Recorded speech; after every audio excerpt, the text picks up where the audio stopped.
David vous a donc présenté certains principes, certains grands mythes de la sécurité informatique. Et maintenant, on va vous parler des points faibles auxquels vous devez être extrêmement attentif dans votre système informatique pour éviter les risques principaux de piratage. Donc j'ai parlé de l'email et effectivement l'email est pour moi le deuxième plus gros point faible dans les systèmes. Tout simplement parce que beaucoup de systèmes informatiques utilisent les emails pour initialiser les mots de passe.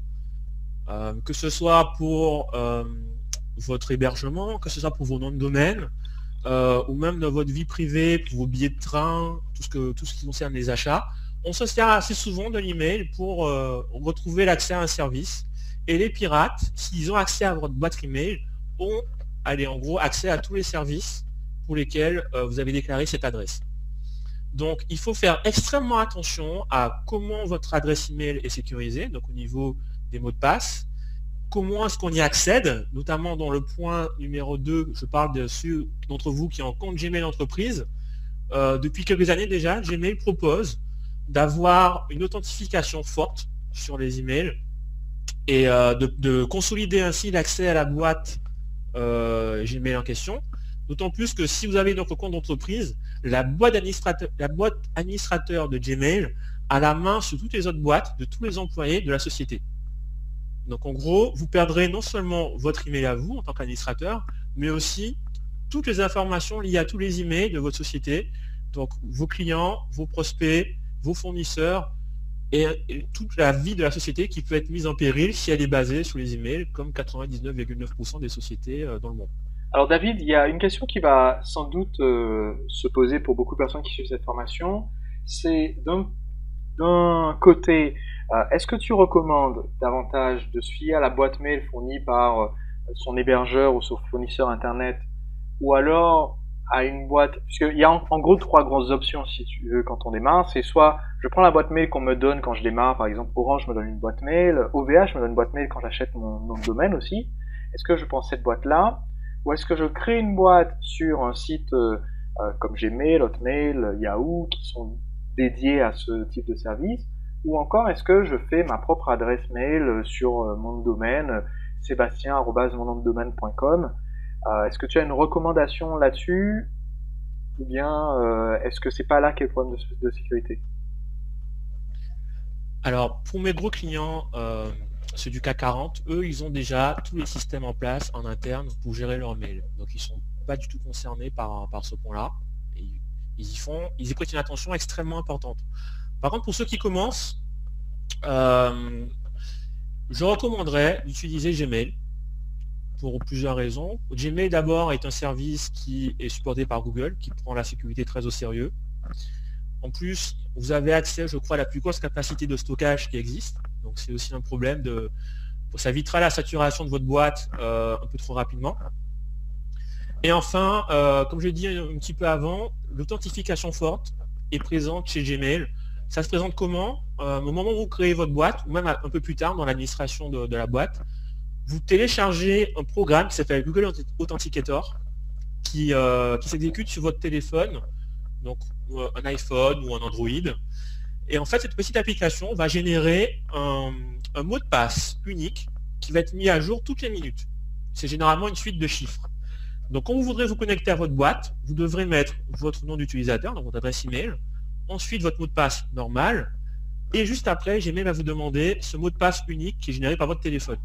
Donc pour vous connecter à votre boîte email, vous devrez connaître l'adresse email, le mot de passe normal, et posséder le téléphone qui vous permettra de calculer le mot de passe unique. Ce qui est quand même extrêmement fort pour protéger l'accès à votre boîte email. Ensuite, en tant qu'entreprise, vous avez des noms de domaine, vous avez aussi des adresses email liées à ces noms de domaine, comme par exemple Sébastien avec le marketeur français. Ces adresses email sont gérées généralement par votre registrar, c'est-à-dire l'entreprise qui vous a vendu le nom de domaine. Donc, ce qu'on fait d'habitude, ce qui est assez pratique, c'est de créer des redirections mail, c'est-à-dire de ramener tous les emails qui sont envoyés à vos adresses de votre nom de domaine sur votre boîte Gmail. Et Gmail gère très bien ce retour de domaine. Ce qui fait qu'au final, vous pouvez avoir plusieurs adresses différentes, plusieurs adresses électroniques, mais gérer qu'une seule boîte aux lettres. Et c'est un point aussi qui est pas évident à expliquer au début. Il y a une différence entre la boîte aux lettres et l'adresse l'adresse électronique. Je peux avoir une boîte aux lettres centrale qui reçoit des emails qui sont destinés à plusieurs adresses électroniques différentes. Est-ce que tu penses, Sébastien, que ça répond à la question telle qu'elle a Alors, été posée? ça répond effectivement à la question et j'ai une deuxième question toujours, enfin, j'ai une deuxième question toujours au sujet des emails. La première partie de cette question, c'est au sujet de la consultation. Est-ce qu'il vaut mieux consulter les emails avec un webmail? Donc, je vais sur gmail.com en gros. Ou bien, est-ce qu'il vaut mieux utiliser un logiciel pour consulter les emails, comme je peux le faire avec Thunderbird ou Outlook ou Mail, je crois, c'est pour les utilisateurs de Macintosh. Est-ce que tu as une recommandation là-dessus? Il n'y a pas de recommandation particulière. Il faut connaître juste les limitations des différents systèmes que vous utilisez. Par exemple, si vous utilisez ce qu'on appelle un client lourd, comme Outlook ou Thunderbird, vous êtes obligé d'avoir l'ordinateur à portée de main pour pouvoir consulter vos mails. Il y a des moments où vous devrez sûrement consulter vos emails de façon distante, si vous faites des astreintes ou en cas d'urgence. Ça dépend de votre politique d'entreprise et des décisions que vous prenez sur l'utilisation des mails dans l'entreprise. C'est une question de goût, une question de style. Je n'ai pas de préconisation malheureusement. Ok, Ça veut aussi dire que ce n'est pas un problème tel quel. Surtout, c'est ça qui est le plus important. d'accord, ok. Et au niveau des emails, puisque tu parlais tout à l'heure du fait que les emails sont utilisés pour initialiser souvent les mots de passe, une question qu'on peut se poser, c'est les emails qui m'envoient mon mot de passe à titre de pense-bête. Je viens de m'inscrire sur un site et il m'envoie un email disant bonjour, voici votre identifiant et votre mot de passe, ne perdez pas cet email, il vous sert à vous reconnecter par la suite. Est-ce que ce mail, je le garde ou est-ce que je le supprime? C'est jamais une bonne chose qu'une entreprise ou un service vous envoie votre adresse email en clair. C'est pratique par exemple dans certains systèmes de formation, par exemple dans les systèmes que je maintiens, on envoie lors de la première connexion l'email à l'utilisateur parce qu'il n'a pas choisi, c'est un email qui a été, pardon, un email, le mot de passe, c'est le mot de passe qui a été choisi au hasard. Par contre, lors de sa première connexion, on va le forcer à choisir un nouveau mot de passe. Donc tant que c'est un mot de passe temporaire, ça ne pose pas de problème de l'envoyer par email. Ensuite, si on est très pragmatique, à partir du moment où le pirate a accès à votre boîte aux lettres et qu'il peut donc voir le mot de passe en clair, on va aussi supposer qu'il pourra demander un changement de mot de passe et il pourra gérer ce changement de mot de passe depuis la boîte aux lettres. Donc quelque part, c'est un faux problème. Ok. Par contre, il y a un autre point qui est très important, dont on va parler un petit peu plus tard, dans la partie, je crois bien, les bonnes pratiques. Méfiez-vous des sites, donc la partie qui arrive juste après. Ça correspond aux sites qui vous envoient ou qui sont capables de vous envoyer vos mots de passe en clair. Parce que la bonne pratique de sécurité consiste à ne jamais stocker le mot de passe de vos clients dans vos systèmes de façon réversible. Donc soit en clair, soit crypté, mais qui est possible de décrypter, on va dire. Je reviendrai tout à l'heure. Ok. Concernant les emails, donc, un troisième point, c'est au niveau des pièces jointes. Les pièces jointes sont généralement le vecteur de piratage le plus fréquemment utilisé pour rentrer dans les entreprises. Donc, au niveau, on va dire, intrusion par email. Il est très facile pour un pirate de mettre un programme de piratage dans une pièce jointe. Ça peut être un keylogger qui va enregistrer toutes les touches que vous tapez dans votre clavier et les envoyer au pirate. Ça peut être aussi un rootkit, c'est un programme caché qui va être capable de voir ce que vous faites, d'envoyer des captures d'écran, d'être présent dès le démarrage de votre ordinateur de façon masquée et même les antivirus ne le verront pas. En gros, donc, il y a une règle très simple que je vous conseille de mettre dans vos procédures d'utilisation de vos moyens informatiques ou de prendre comme nouvelle habitude. Ça va être de ne jamais ouvrir une pièce jointe qui provient de quelqu'un que vous ne connaissez pas. Et un corollaire, on va dire une sous-règle de cette règle, ce sera de ne jamais ouvrir une pièce jointe qui vous semble louche de la part de quelqu'un que vous connaissez. On a une chance en France, c'est qu'on parle français, c'est notre langue nationale. Il y a des gens aussi qui sont bilingues, qui parlent anglais, Mais si par exemple Sébastien m'envoie un email en anglais, un assez long pavé sur un sujet qui ne correspond pas à nos derniers échanges, je serais extrêmement suspect. Enfin, je serais extrêmement comment Suspicieux. dire, je ferais suspicieux, merci. Extrêmement suspicieux de cet email-là. En gros, en France, dès que vous recevez un mail en anglais, vous pouvez déjà le cataloguer comme étant louche, surtout si vous ne l'avez pas demandé.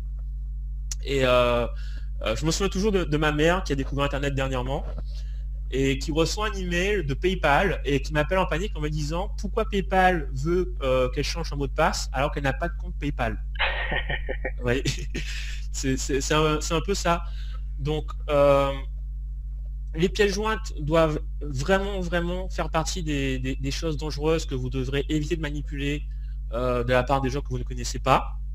Et de la même façon, un email que vous recevez qui ressemble à un des services que vous utilisez doit entraîner chez vous la plus grande méfiance. Par exemple, votre banque qui vous envoie un email vous demandant de cliquer sur un lien pour vous connecter pour réaliser X, Y transaction, c'est généralement une tentative de piratage de vos informations bancaires passant par votre email.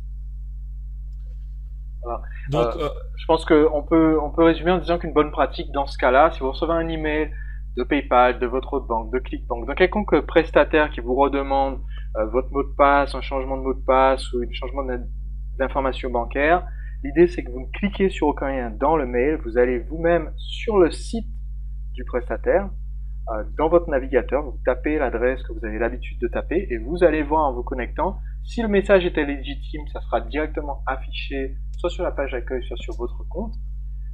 Si le message était une tentative de hameçonnage, un piège par email, eh bien, il n'y aura rien d'affiché et vous aurez évité le pire. Voilà. Alors généralement, les problèmes de hameçonnage, on les voit surtout pour des services à destination des particuliers. Donc ça correspond aux bancaires ou à PayPal, parce que PayPal est utilisé par les particuliers comme par les commerçants. Dans le cas d'une entreprise, vous verrez souvent passer des tentatives de piratage par pièce jointe. Une question qu'on peut se poser, c'est vrai que j'ai plusieurs personnes qui m'ont posé cette question-là par rapport à la formation, c'est est-ce qu'il existe des listes en fait de ce type de fichiers infectés, exécutables dont il faut se méfier. Et je dirais le problème c'est qu'on peut pas établir une liste comme ça parce qu'en fait la règle c'est faut par défaut se méfier de tout. Toutes les pièces jointes de gens qu'on connaît pas premièrement et toutes les pièces jointes de gens qu'on connaît mais qu'on n'a pas demandé ou qui sont dans des emails en anglais, ce genre de choses. Et c'est un leurre de se dire je connais la liste je connais la liste des virus, je connais la liste des pièges, donc du coup je peux laisser entrer tout le reste. Ça serait vraiment une idée très risquée. Alors il y a quand même une petite astuce sympathique, et c'est une raison pour laquelle justement j'utilise Gmail.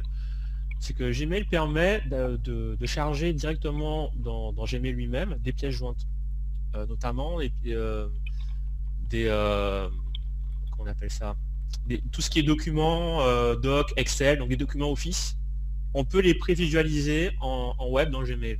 Donc si vraiment vous avez un besoin imminent d'ouvrir la pièce jointe en question, vous pouvez l'ouvrir directement dans Gmail sans la télécharger sur votre ordinateur et sans exécuter sur votre ordinateur. Ce qui devrait vous prémunir de la plupart des outils piratés qui sont inclus dans le fichier joint. Une autre technique, c'est d'utiliser les outils de prévisualisation dans d'autres clients Internet, notamment pour le moment sur la plupart des interfaces mobiles comme les téléphones, les tablettes. Il y a des outils de mail qui permettent de prévisualiser si c'est des documents et donc qui courent moins de risques d'exécuter une pièce jointe infectée, d'autant plus qu'en général sur votre tablette ou votre téléphone, il n'y a pas grand chose qu'on puisse vraiment faire une fois qu'on a infecté la tablette ou le téléphone, ce qui n'est pas évident déjà. Donc on court moins de risques là-dessus. C'est une possibilité, c'est une éventualité à avoir sur ce point. Et le plus simple, en cas de doute, c'est alors ne pas ouvrir certes, mais aussi pourquoi pas répondre au message en disant quelle est cette pièce jointe que tu m'envoies, qu'est-ce qu'il y a dedans. Et si c'est vraiment une pièce jointe légitime, votre expéditeur, votre interlocuteur, vous répondra en vous expliquant ce qu'est la pièce jointe. Donc vous voyez, c'est vraiment une question d'habitude à avoir pour éviter de se faire pirater à partir des emails.